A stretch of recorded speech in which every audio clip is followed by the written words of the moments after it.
Tak, dobrý den. V tomhle videu si ukážeme, jak nainstalovat do telefonu eGovernment klíč, který slouží jako identifikátor občana, když se potřebuji připojit třeba do portálu České správy sociálního zabezpečení, do portálu dopravy, do portálu občana. Prostě kdekoliv potřebuji použít svoji identitu občana, abych se přihlásil do nějaký digitální verze státu, do nějakého úřadu, tak k tomu můžu použít tenhle klíč. A v tomhle videu si ukážeme, jak tenhle klíč do toho telefonu nainstalovat, jak ho zprovoznit, abych ho mohl používat.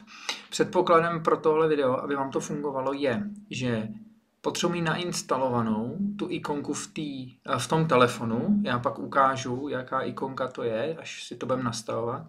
A potom je potřeba, abyste měli nějaký počítač, protože my budeme potřebovat ten počítač, kde my se přihlásíme, uděláme nějaký kus práce, uděláme na počítači a pak právě ten telefon s tím počítačem budeme muset se aktivovat, spárovat a pak to bude fungovat. Takže je dobrý, abyste měli počítač připravený, na kterým nejspíš koukáte na tohle video. A abyste měli telefon, v kterém bude nainstalovaná ta aplikace. Nic víc, jenom tam budete mít tu ikonku. Jak se nastaví a všechno, to už si ukážeme v tomhletom videu. Tak jdem na to. Tak, nejdřív začneme první částí na tom telefonu. To znamená, tohle je ta ikonka, kterou potřebujete mít nainstalovanou v telefonu. Takovouhle měla by mít barvu, žádnou jinou. Tak, my na ní poprvé ťukneme. Může na nás vyskočit takováhle informace, že potřebuje ta aplikace, aby fungovala i na pozadí. To je, aby kdyby náhodou nám pak přišla nějaká informace do toho klíče, tak aby nám ten telefon mohl pípnout. Takže možná to na někoho nevyskočí, možná tam někdo máte rovnou tlačítko povolit. Já tady musím dát přejít do nastavení. A tady budu muset najít ten eGovernment klíč. Tady v tom seznamu. Možná to dělat nebudete muset, možná to po vás nebude chtít, po mně to chce, tak já to tady budu muset najít. Mobilní klíč eGovernmentu. Pokud tam máte takové seznamy, je to podle abecedy, takže stačí najít mobilní klíč eGovernmentu a tady ho musím teda povolit. Ťukl jsem na ten čudlík a teď už můžu jít zase zpátky do toho eGovernment klíče. Pro někoho se možná rovnou objevilo tohle. Jo, což je v pořádku, já jsem tam ještě musel potvrdit, že může fungovat ta aplikace na pozadí. Tak, tady jsou nějaké základní informace, k čemu všemu slouží, což my jsme si už řekli, takže my dáme tady dole žlutý tlačítko další krok, tak na to ťuknu. On nám tady ještě říká, že jelikož je to důležitá věc jako identifikátor a jde i o vaše nějaké soukromí, tak si budeme muset nastavit tam nějaký zámek, nějaký PIN kód, něco takového, co brání, aby když vám ten telefon by někdo vzal, tak aby nemohl tuhletu funkci používat, tuhletu aplikaci. Takže já tady dole ťuknu rozumím a on se mě zeptá, čím se chci do toho eGovernment klíče přihlašovat. Já tady řeknu, že chci PIN, za mě je to takový nejjednodušší, že mám prostě 4místní číslo a to tam dám, takže já ťuknu PIN. Kdyby někdo tam chtěl něco jiného, nějaký slovní heslo, nebo tak můžete si vybrat, za mě PIN dostatečný a dám zase dole OK. Tak, musím si nastavit PIN, takže tady prostě si vytvořte nějaký heslo, prosím zkuste nedávat 1, 2, 3 nebo 4 jedničky, nebo třeba rok narození. Pokud máte nějaký PIN na telefonu, klidně si dejte ten stejný, ať to máte všude stejný. Já tady pro video nastavím klidně 1, 2, 3, 4, ale vy si tam dejte prosím něco složitějšího. Jakmile si tam naťukáte to heslo, dám tady žlutou fajfku, budu to muset ještě jednou potvrdit, aby věděl, že jsem si ho fakt vybral správně, takže 1, 2, 3, 4. Vy si tam dáte něco jiného a dám fajfku, že hotovo. Tak, super. Tady na vámě ještě objeví se jedna informace, pokud máte na telefonu otisk prstu nebo otisk obličeje, tak tady vlastně dole můžu říct, že můžu používat to místo toho, abych zadával tenhle ten PIN kód po každý. Takže pokud mám na telefonu obličej nebo otisk prstu, tak to tady můžu mít zaškrtnutý a dám pokračovat. Pokud to tam nemám, vždycky se to dá potom změnit, takže nechám to takhle, jak to je a ťuknu dole pokračovat. Tak. Super. A tohle je ta úvodní obrazovka, kam jsme se dostali. A teď to budeme muset ten klíč aktivovat. Jo, on mi to tady říká, chcete aktivovat mobilní klíč? Zvolte jednu z možností. Aktivaci klíče uděláme, potom dá se to i přes datovou schránku nebo něco takového, to dělat nebudeme. My chceme tady nahoře dát, že chceme aktivace klíče k identitě občana. To chceme aktivovat ten klíč. Takže já tady ťuknu nahoře na to žlutý. A teď se nás to zeptá, čím to chceme aktivovat. A my to budeme chtít načíst potom tady ten kód. A protože i první je, že načteme to přes nějakou internetovou stránku, to si za chvilku ukážeme. Druhý je, že to chci načíst přes datovou schránku, to ale všichni nemusí mít, takže to dělat nebudeme. Poslední možnost, jak můžete ten mobilní klíč aktivovat, je, že si zajdete na poštu na Checkpoint a tam to s nima tady přes tu poslední variantu byste zaktivovali. Ale my to chceme udělat doma v klidu, takže my budeme pak tady dávat tu první položku. Ale teď je to na telefonu všechno. Teď budeme muset udělat pár kroků na počítači. Tak jdeme na to.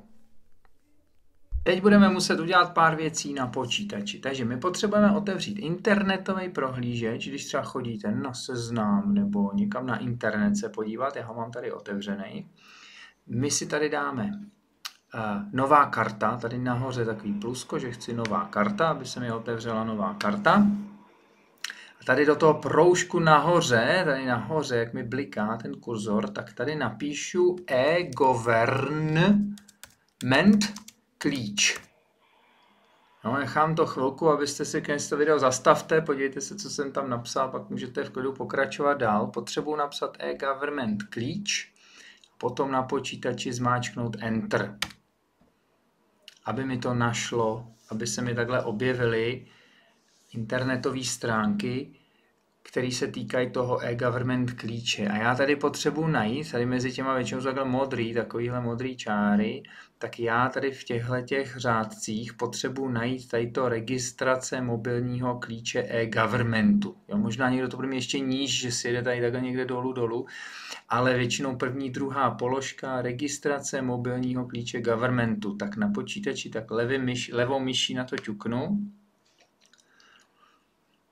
A měla by se mi objevit takováhle internetová stránka. Jo, připojení mobilního klíče, takhle by to mělo vypadat. Jo, pokud je tam něco jiného, klidně zkuste to znova dát, nová karta, zkuste to napsat znova. Musím se dostat sem. Tak, super. Tak, a oni mi tady říkají, že abych to mohl zaktivovat, propojit, tak krok číslo 1 je, že si musím stáhnout tu aplikaci, což už máme staženou, tu máme v tom telefonu, tu jsme si tam už připravovali před chvilkou, takže teď tady můžeme ťuknout pokračovat, aplikaci mám staženou, zase levou myší na to ťuknu, tak a teď je potřeba, aby oni ověřili, že jsme to skutečně my, že já jsem Lukáš Staněk, vy jste paní Nováková, pan Novák, oni si to musí ověřit, takže aby si to ověřili, tak my teď tady máme několik možností, my nebudeme datovou schránku dělat, my nebudeme na Checkpoint, my tady ťukneme pomocí identity občana, takže já myší na to najedu, levým tlačítkem ťukám na pomocí identity občana. Měl bych se dostat na takovouhle stránku přihlášení pomocí identity občana. A tady trošku, když si to posunu níž, tak tady jsou státní prostředky, pak je tady bankovní identita a moje ID. A já tady potřebuji ťuknout na tu bankovní identitu. Jo, protože já se potřebuji prokázat bankovní identitou. Jo, že banka, ta za mě bude ručit, že jsem to skutečně já. Tak a tady dal jsem si bankovní identita, tady se vás zeptají, jakou máte banku, tak je potřeba vlastně tady vybrat tu vaši banku, kterou chcete použít k tomu, abyste se přihlásili.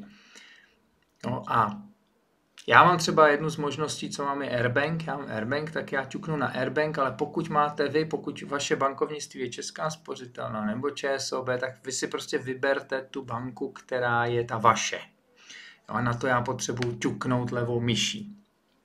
Tak, já jsem ťuk na Airbank, vy klidně ťukněte na jakoukoliv jinou banku máte. Super.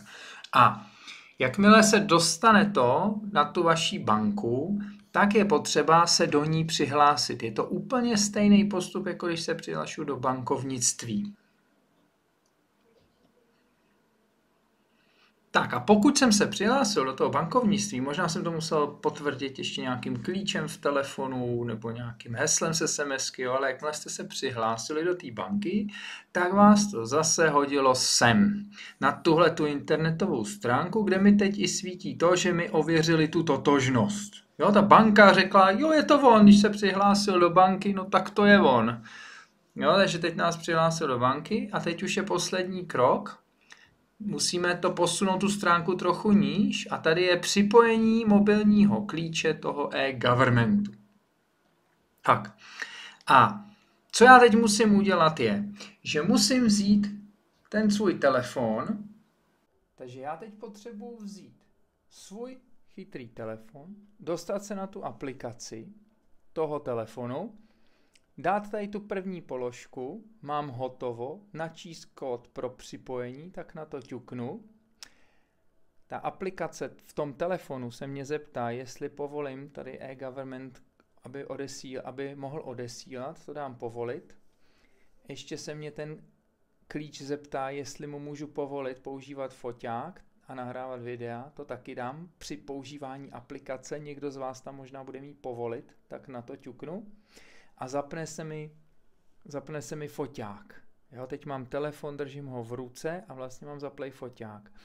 A já tímhletím foťákem namířím, jak kdybych chtěl vyfotit, aby tady, kde mám teď ty ruce, tak aby tam se objevil ten QR kód. Takže já ten telefon vezmu do ruky a vlastně namířím s ním na ten QR kód. A jakmile namířím na ten QR kód, tak mi to řekne, skutečně chcete připojit toto zařízení k účtu? Ano, chci, dám ano. Ťuknu na ano. Objeví se mi tady nějaký pravidla, tak ty já budu muset posunout trochu níž a řeknu, že tady s pravidly souhlasím. Ťuknu na to. A na telefonu se mi tady objeví nějaký potvrzovací kód. Tenhle ten samý kód by se vám měl objevit i na tom počítači. Podívejte se, že i na počítači je tam plus, minus tenhle ten E, já tady mám E2, 4E, vy tam budete mít jiný písmenka. To si jenom zkontrolujete a pokud je to ono, pokud jsou ty kódy stejný, tak tady já můžu na mobilu dát OK. Na počítači, tam pod tím kódem je takový modrý tlačítko, ano, kódy jsou stejné, tak na to levým tlačítkem taky zmáčknu. Tam se to bude chvilku na tom počítači načítat, budu tam blikat takový 3-6 teček a bude to chvilku trvat. A pak vám to řekne, že nad počítači vám to řekne, že ten váš mobilní klíč byl úspěšně propojen. A na telefonu vám tady ještě řekne, že vám to doporučuje zálohovat, tady klidně můžu říct ne. Já tady můžu ťuknout ne. Tak, super. A máme hotovo.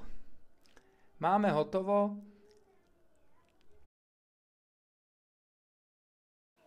A teď ještě bychom mohli zkusit to právě jednou použít. Takže my to ještě zkusíme jednou použít, abychom věděli, jak to funguje, když se někam potřebuju přihlásit. Takže na počítači, tady kde jsme skončili třeba, tak dáme třeba nová karta a tady nahoře do toho proužku dáme třeba portál, napíšeme portál mezera občana a dám Enter. Jo, píšu portál občana, bez háčku, bez čárek klidně a dám Enter. A co by se mělo objevit je, že hned první zase ten modrý text, portál občana přihlášení. To je to, co potřebuji. Jestli možná se podívejte, že byste to třeba měli až někde níž, ale cílem je, že by mi tam mělo svítit portál občana přihlášení.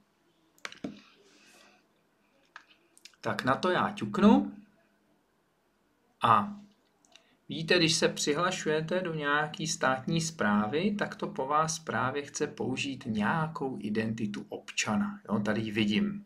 Identita občana. Tak já na to ťuknu. Tak a Pokud jsem se už předtím připojil, možná pokud jste před chvilkou dělali tu registraci toho klíče, tak vás to rovnou do toho portálu přihlásilo a rovnou ho vidíte. Pokud ale ne, pokud jsem díl nepoužíval to přihlášení, tak se dostanete vždycky na takovouhle stránku přihlášení pomocí identity občana. A ono se mě to tady zase ptá, pomocí čeho se chci přihlásit, tak vy tady můžete právě už nemusím používat bankovní identitu, já tady můžu použít státní prostředky a tady je právě ten mobilní klíč e-governmentu, to je ta aplikace, co máme v telefonu. Takže já na ní ťuknu levým tlačítkem, že chci použít ten mobilní klíč a objeví se nám na obrazovce QR kód. A já musím na tom telefonu ťuknout na tu ikonku. Kdo tam má otisk prstu, tak tam dá otisk prstu nebo otisk obličeje. Kdo by tam nic takového neměl, tak by tam naťukal ten kód, který jsme si tam dali. A zapne se foťák na tom telefonu. A tím foťákem, jak kdyby chtěl ten QR kód na tom počítači vyfotit. Akorát nic nemačkám, stačí, že já tím foťákem najedu na ten QR kód a jakmile já namířím na ten QR kód, tak se mi ten telefon zeptá, chcete potvrdit přihlášení do toho národního bodu, tak já dám ano. Jo, a co se vlastně stane to, že tady aplikace zase skončí, ale na tom počítači vás to přihlásí do toho portálu. V tomhle případě do portálu občana. A to je celý. Jo, cílem je, že když já chci použít nějakou digitální službu státu, nějakou internetovou stránku, třeba teď nějaký portál České správy sociálního zabezpečení, portál občana, katastr nemovitostí, cokoliv, a bude to po vás chtít ověření přes identitu občana, tak v tom ověření právě zvolím ten klíč, co mám v telefonu ho zapnu, namířím na ten QR kód a tím se mi to propojí a já se na to dostanu, ale v tuto chvíli už nemusím používat bankovní identitu, protože mám ten klíč v tom telefonu. Tak, a máme to hotovo. Teď máme v telefonu fungující e-government klíč. Vždycky, když na tu ikonku ťuknete, bude to po vás chtít heslo, že jste to skutečně vy, nebo otisk prstu, nebo otisk obličeje. Jakmile se prokážete, že jste to vy, tak se na tom telefonu zapne ten e-government klíč foťák. A vy, když se budete přihlašovat do nějaké digitální části státu, na nějaký úřad, kde to po vás bude chtít ověření identity občana, tak už teď nebudete muset používat bankovní identitu, ale můžete použít ten e-government klíč. Takže když vy se budete chtít někam přihlásit, uděláme ještě jedno video, kde si to zkusíme, abyste si to zkusili. Jakmile se budu někam chtít přihlásit, a on to řekne je potřeba přihlášení bankovní identitou, třeba zdravotní pojišťovna nebo cokoliv, tak vy tam řeknete ano, chci použít identitu občana, chci použít e-government klíč, potom právě vezmete ten váš telefon s tím klíčem, namíříte na ten QR kód a tím se prokážete, že jste to vy. Jo, nemusím už nikam psát přihlášení do banky, potvrzovat to v té bance, mám teď v telefonu aplikaci, na kterou ťuknu, dám tam kód, že jsem to já a namířím na QR kód a tím se to vždycky propojí a vlastně ten úřad bude vědět, že jste to vy, protože to je váš telefon s tou vaší aplikací. Takže takhle se pak rychle můžete přihlásit do čehokoliv, do čeho je potřeba ta identita občana, ale nemusím už používat bankovní identitu. Tak, pokud se vám to povedlo, skvělá práce, ve výsledku to bylo jednoduchý, super, že jste to zvládli, pokud ne, tak tam určitě někde budu mít nějaký formulář, abyste mi mohli dát vědět, co nešlo, kde nešlo, abych já vám když tak ještě doporadil a dodělal to video, abych to zvládl opravdu každý, protože teď to po nás všichni chtějí, tak aby nám to fungovalo. Tak, skvělá práce, díky moc, mějte se krásně.